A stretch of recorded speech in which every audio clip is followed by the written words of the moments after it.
ASMR. Hey everybody, the following story is a fictional one that I wrote in about 20 minutes. So it's not that good, but I wanted to put something weird out there, so yeah.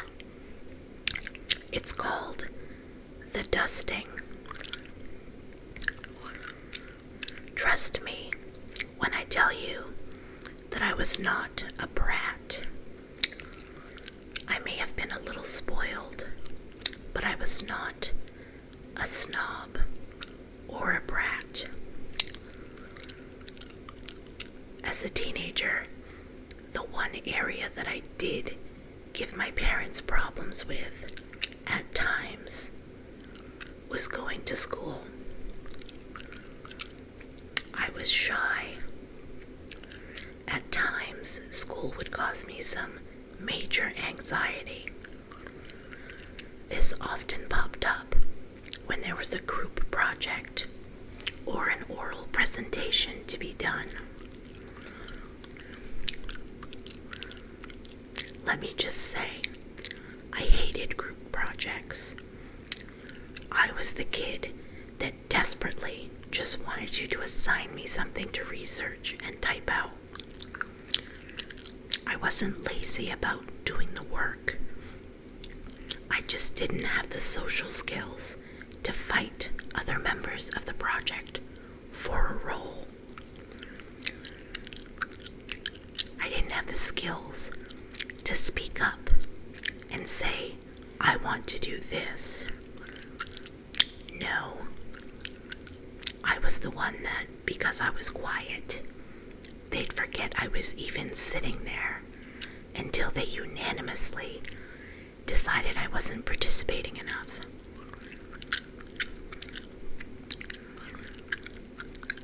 There were times I just didn't even want to deal with it, any of it.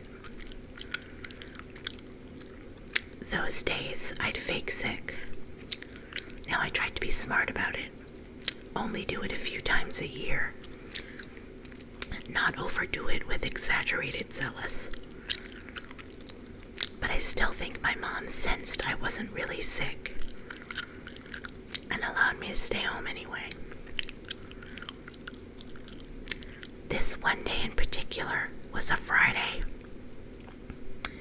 It was snowing, but it hadn't even been enough to cause a delay, let alone to cancel school. It was just a dusting. I was supposed to participate in an oral presentation with my group in English class. It had seriously been a living hell dealing with the people I was assigned to. Two type A kids that were super competitive and had no patience for shyness, questions, or hesitations. And then the other kid was an average student like myself, but was very outspoken and dealt with the other two just fine because he wasn't going to do anything that anyone else told him to do. He picked what he wanted to do and he did it. As I laid there on the couch, watching Little House on the Prairie around 9 a.m. that morning, I thought about how livid the two type A's would be that I didn't show up. Which is funny, because they clearly didn't need my help at all. They loved showing off how smart they were and how much work they did on a regular basis. Still, the thought of dealing with them on Monday made my stomach churn enough that I was already regretting a little bit that I hadn't just sucked it up and gotten on the bus. It was a sense of guilt, but but also a sense that I didn't like that people might just assume, based on my anxiety, that I was weak and not a hard worker, and that I had a habit of cutting out of situations without dealing with them. At the moment, I really felt like one of those people that did that. I did really well in all subjects, except for having to speak in front of the class and work with other people in group projects. I looked over at the window during a commercial break. The snow had picked up slightly, but it didn't look like it was sticking. That meant the roads wouldn't be bad. I wished they had just canceled school. Then I'd have had the weekend to just relax and psych myself into doing the presentation on Monday.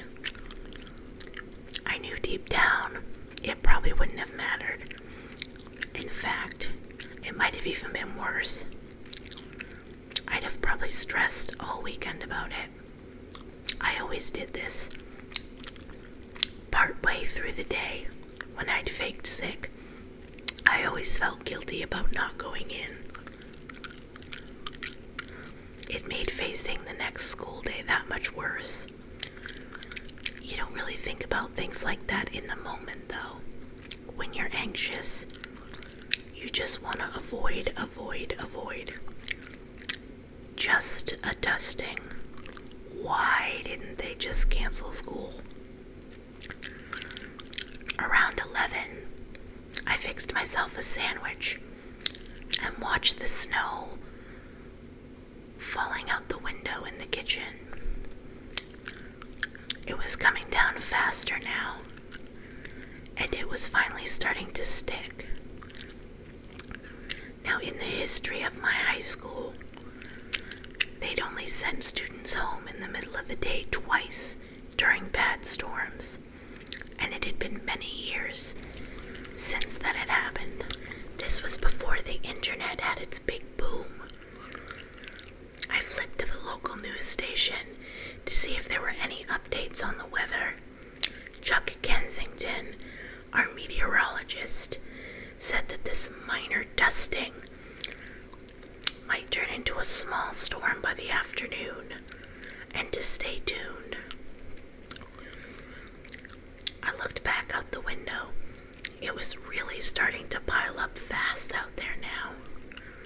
Why couldn't this have happened earlier? Well, English class isn't until 2, I thought. Maybe, just maybe, they will send everyone home earlier after all. And I won't look like a loser for missing English, because I won't have actually missed it. I looked to the window once more, and my neighbor across the street, Mr. Michaels, was shoveling his driveway already. The snow was really picking up fast. I rinsed my plate and sat back down on the couch. It was starting to feel really cold. I wrapped myself up in the throw blanket and was about to flip through the channels when Chuck popped back up, saying school cancellations had started pouring in. I listened intently, and to my delight, my school was on the list. I was so thankful in that moment that I'd not only gotten to stay home that day, but I was redeemed for my English assignment and would have no one angry with me Monday over it, as long as I sucked it up and did the presentation. The phone rang just then. As I picked it up to answer it, I glanced out the window and saw that Mr. Michaels was now dealing with a huge pile of snow. An endless job, I thought. Glad that it wasn't me. It was my mom on the phone. I had those thoughts too soon. They're sending me home early, she said. It's really coming down now. Your father is going to be on his way home soon, too. It would be really helpful if you could shovel the driveway a little and a path. I know you're not feeling good, but it would be really helpful. I've got to go grab your sister from school. Their buses aren't running. Only the high school's buses are. I hung up with her and went and looked for the shovel and my gloves and my hat. By the time I found my gloves, I could barely see Mr. Michael's head above the pile of snow he was dealing with. I turned the knob to open my front door, but it wouldn't budge. I tried pushing as hard as I could. It wouldn't open. I went around the back and tried the back door. That wouldn't open either. The snow was already blocking it. How was that possible? I saw Mr. Michael's bright orange head bobbing up and down above his snow pile. That orange hat stuck out like a sore thumb. I tried banging on the door. He didn't seem to hear it. I ran upstairs to my bedroom that faced the street and opened my window. A gust of wind and snow flew into my face. I coughed and sputtered it out, wiping my eyes. I looked down. I could barely see the tip of his hat anymore. The entire street was covered in snow. Snow was already up past most houses' doorknobs. How is that even possible?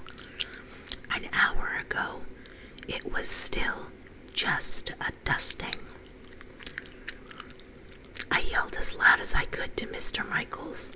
He looked up at me, as did two homeschooled kids who were shoveling their yard. I asked him if he could try and help me open my door so that I could shovel. I watched as he slowly trudged through the mounds of snow towards my house. I ran downstairs. Okay, he shouted through the door. I'm gonna have to shovel you out because there is just no moving this snow otherwise. I'll let you know when it's okay to push. I heard the sounds of his shovel digging over and over again into the snow. It was making a crunch that seemed very odd for fresh snow. Over and over, crunch, crunch. Still working on it, he said. Hold on, it's really stiff. Crunch, crunch, toss, crunch, crunch, toss, over and over. Then I heard silence. I waited a few seconds. Mr. Michaels,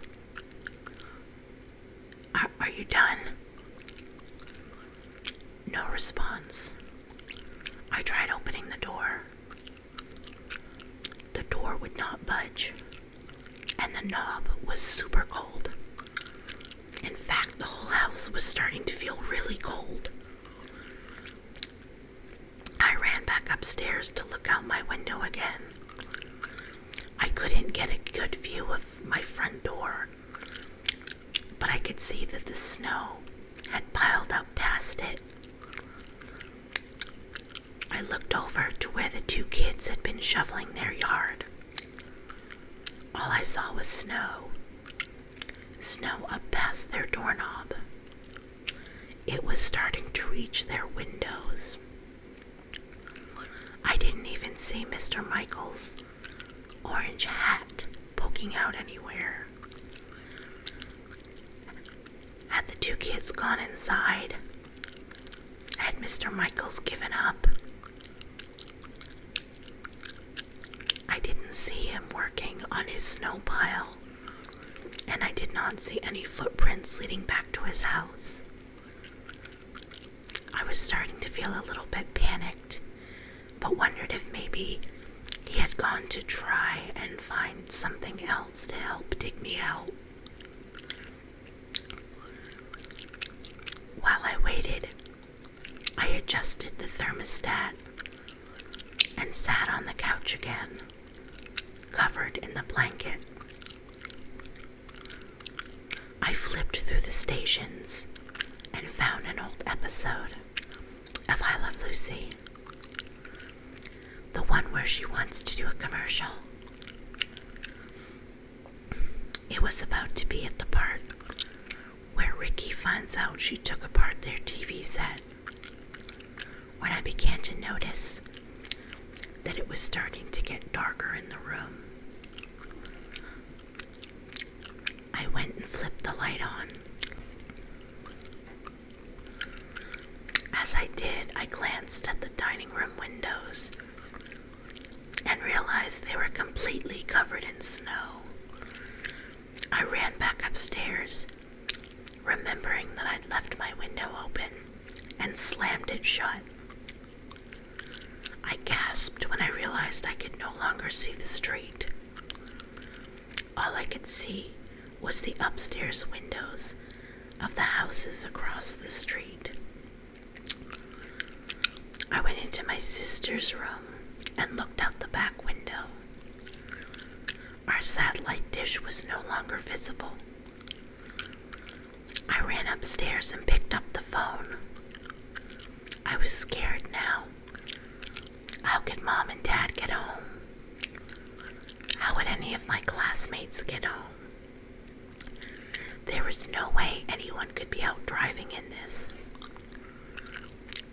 I dialed my mom's work. No answer. I dialed my dad's work. No answer. I even dialed my sister's school. No answer. I was about to punch in my Nana's number when the phone went dead. I didn't know what to do.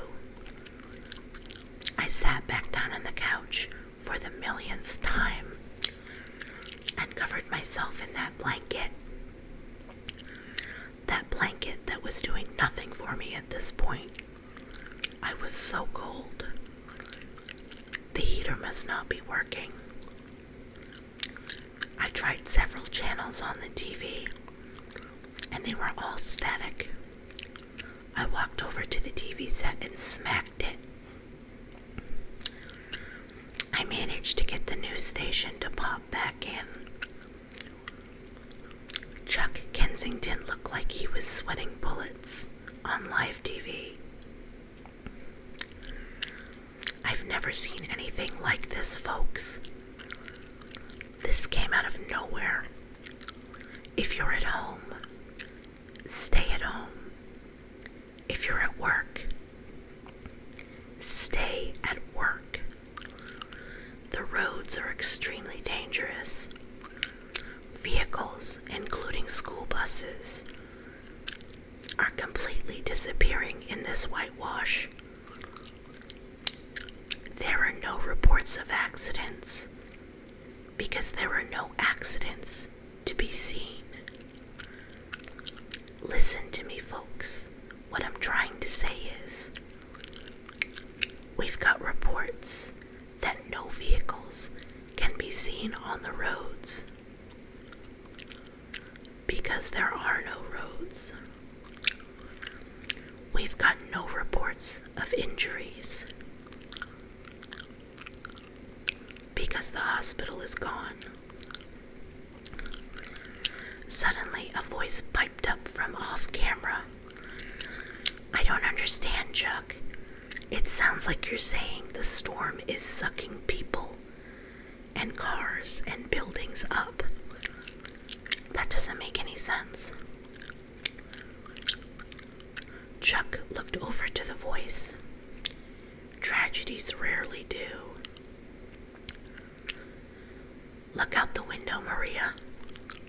See for yourself. Tell us what you see. Now, I remember being surprised that the news did this. But in that moment, the camera panned over to the newscaster, who walked off set to look out the windows.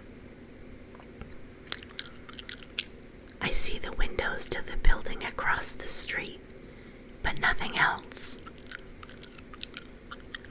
But that just proves there's an insane amount of snow, Chuck.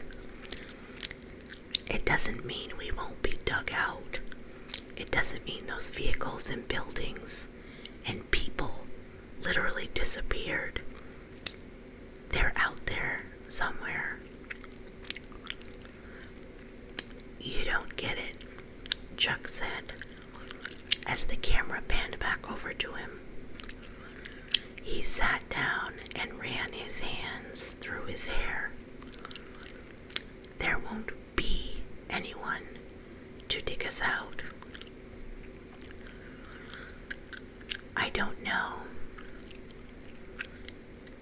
if the female newscaster finally understood the situation or was just anxious, because she began to sob. My kids, my husband is supposed to be out this mess, picking them up from daycare. My babies, my husband, she wailed. Then the screen went to static again. I tried banging on it again. No luck. Then the power went out. I grabbed a flashlight and ran upstairs to my room. There was just a crack of light left coming through the window. I dragged my desk chair over to the window and stood on it. I looked outside, and all I saw was white. I began to cry. My mom, my dad, my little sister, were they gone? Was everyone gone? Am I gonna die? The light in my room became dimmer and dimmer, until the only light left was my flashlight. I curled up in my bed, freezing. I clutched my blankets and sobbed, closing my eyes, being enveloped in the darkness and the cold.